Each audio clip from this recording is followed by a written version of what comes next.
Le roman est une alchimie, autrement dit le mélange de 4 éléments, l'eau, l'air, la terre et le feu. Comprenez le style, la fiction, le milieu et le message. Mieux qu'un mélange, le roman souvent est un réactif, c'est-à-dire qu'il est impossible d'en extraire les constituants une fois amalgamés. Et c'est pourtant ce que j'essaie de faire, ou d'entamer, avec les petites vidéos de ma série, L'alchimie d'un roman. Et aujourd'hui, 6e épisode, je n'ai pas froid aux yeux puisque je m'attaque non pas à un chef-d'œuvre, mais à un prix Nobel de littérature, autant dire un mélange parfait pour lequel il serait grossier de parler de recettes ou d'ingrédients. Mais ce n'est pas une raison pour m'interdire de jeter un coup d'œil par-dessus le bord de la marmite. Alors aujourd'hui, je parlerai de L'étranger, un roman d'Albert Camus. Alors, chef-d'œuvre ou pas chef-d'œuvre, la règle de l'alchimie d'un roman doit être respectée, à savoir commencer la vidéo par un petit résumé de l'intrigue, en 1 minute chrono. Le narrateur de L'étranger, c'est l'étranger lui-même. Il s'appelle Meursault, mais en vérité, il n'a pas vraiment de nom. Au commencement du livre, il enterre sa mère et l'événement le laisse plutôt froid. Il détaille la cérémonie avec un regard clinique. Il échange avec le directeur de l'asile des propos désincarnés. Puis le lendemain, un dimanche, il se baigne à la plage et tombe amoureux de Marie. Il couche avec elle et va voir au cinéma un film de Fernandel. La semaine suivante, il croise la vie d'autres personnages, dont Raymond, un proxénète qui veut se venger d'une fille qui ne veut pas travailler pour lui. Sans aucune animosité, le narrateur, l'étranger, aide Raymond à se venger d'elle en écrivant une lettre pour l'attirer. Mais le frère de cette fille poursuit Raymond qu'il cherche à corriger.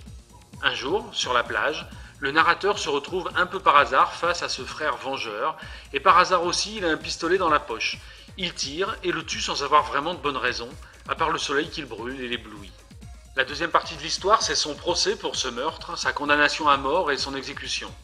Un procureur et un avocat rejouent les événements à sa place, la mort de sa mère, Marie, Fernandel, Raymond et les coups de feu sur la plage.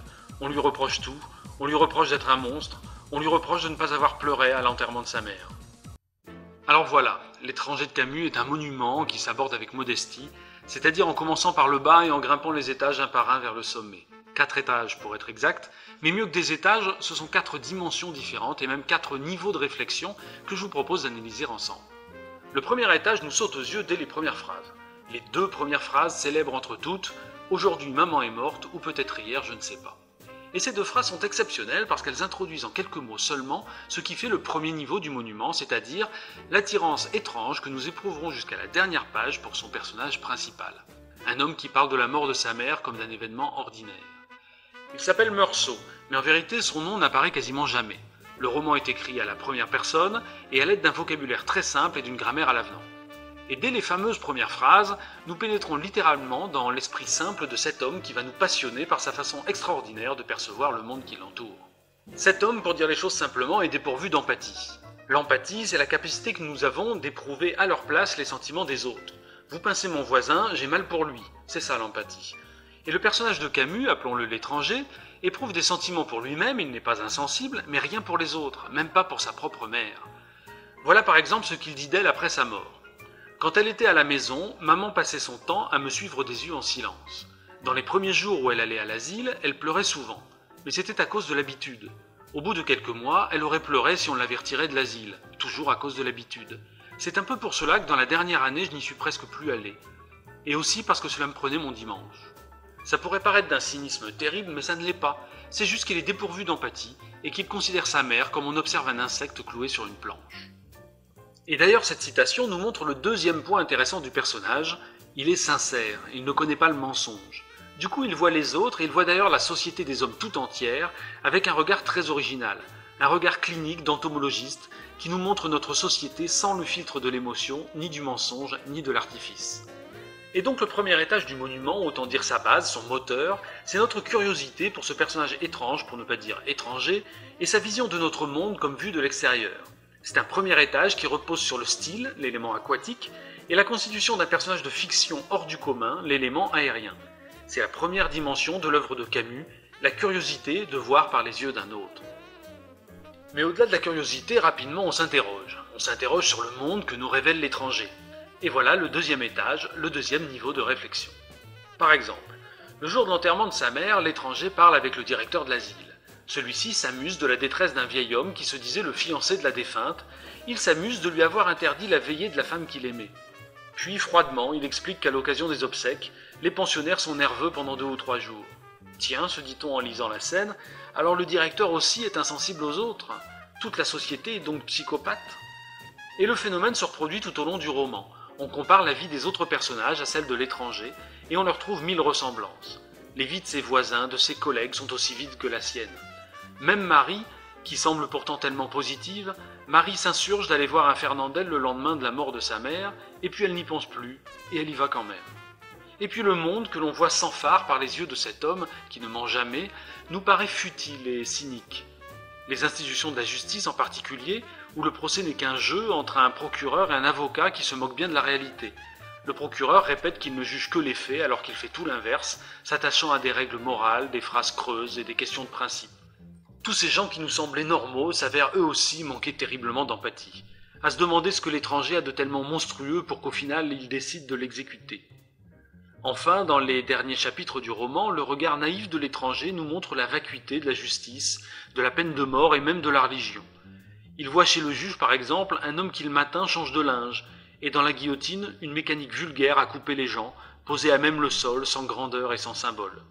Et voilà le deuxième étage, le deuxième niveau de réflexion. C'est un message, l'élément de feu, qui se glisse derrière le style et la fiction. La société est absurde et vide de sens, ses règles et ses institutions sont ridicules quand on les voit pour ce qu'elles sont. Alors on pourrait s'arrêter là, et refermer le livre en pleine révolte adolescente contre une société imbécile, mais ce serait manquer encore 2 niveaux du monument. En fait, la force de ce livre est de continuer son œuvre une fois refermée. Car une fois refermé, on se libère de l'emprise du style et on commence à prendre du recul vis-à-vis de la fiction. On retourne le message dans sa tête et on se pose des questions, c'est le 3e étage. D'abord, on commence à jeter sur l'étranger un regard plus critique. On se dit que cet homme, auquel on s'est tant attaché, tout de même, a tué un autre homme. Et pas dans un réflexe, non, il lui a tiré 4 balles dans le corps alors qu'il était déjà à terre. Et puis ce qu'il pense de sa mère rétrospectivement a de quoi nous choquer. Et puis cette fille, cette prostituée, comment peut-on cautionner le fait qu'il écrive cette lettre pour la piéger et qu'elle se fasse battre par cet imbécile de Raymond? Meursault l'étranger ne mérite pas sa condamnation, bien sûr, il ne mérite pas la peine de mort, personne ne la mérite. Mais de là à s'enthousiasmer pour sa vision du monde comme on y a été tenté à la première lecture... Alors enfin, on comprend l'adresse de Camus et le jeu qu'il nous a joué. Le jeu d'un procès à décharge. Détaillons. D'abord, Camus nous culpabilise, dès l'enterrement. Il nous culpabilise parce qu'on reconnaît chez l'étranger des pensées que l'on a eues nous-mêmes. Et il nous pousse ainsi à excuser ou à minimiser les actes de l'étranger. Aussi, Camus, en catimini, s'attache à désincarner les victimes, à les rendre anonymes.